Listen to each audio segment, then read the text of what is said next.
Let's talk something about generic parts. We all agree that this restaurant equipment, if you buy good stuff, can be pretty darn expensive. Fryers and grills and ice machines, these things cost a fortune. And sometimes to repair them costs a fortune. Some people believe in generic parts, some people don't. If you know what this is that I'm holding in my hand right now, then you probably work for Domino's or Papa John's or maybe even Red Lobster. What I'm holding in my hand is a computer for a Middleby Marshall oven.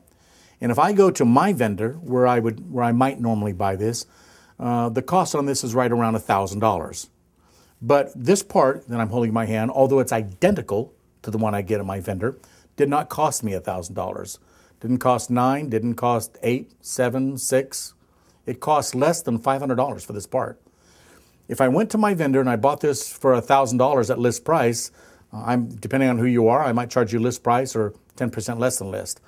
But if I bought this from a generic standpoint, I could charge you a ton of money less. Okay? And this is not an isolated incident. Let's take, for example, also this part. Surely you may not recognize this part, but this is a part that goes into a Vulcan flat griddle. And this is a dual gas solenoid valve. And not too long ago, about a couple of months ago, we had just a little part of this. It's actually just this little part right here. It's called a coil. It creates an electromagnetic field.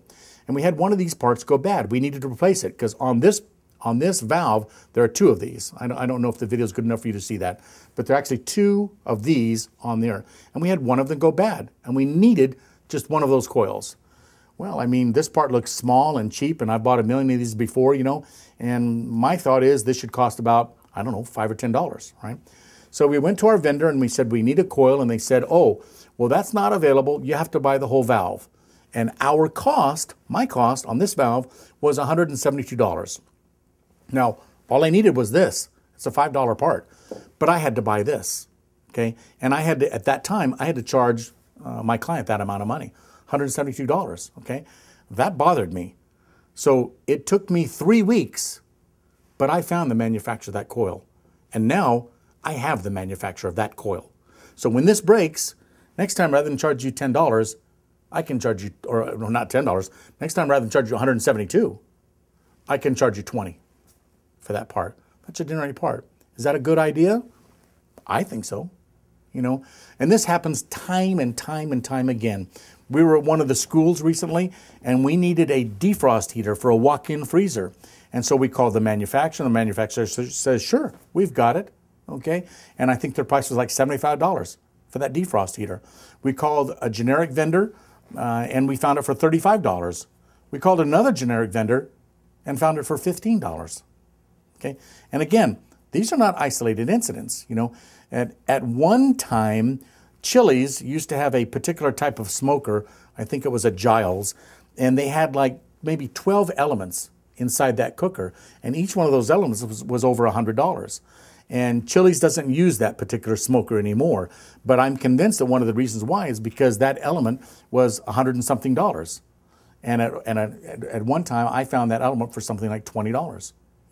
So my point is this: if you have a large chain, if you're a Whataburger or a Chili's or a TGI Fridays or whatever, and you have the same equipment package in 150 locations, and if you're doing the right accounting within your corporate office and you see this computer keeps going out or this valve, I'm doing a lot of work on my Vulcan grills, you can come and talk to us, and chances are good we can save you thousands of dollars within your system by getting the same part from the same manufacturer. We just eliminate a few of the middlemen, okay?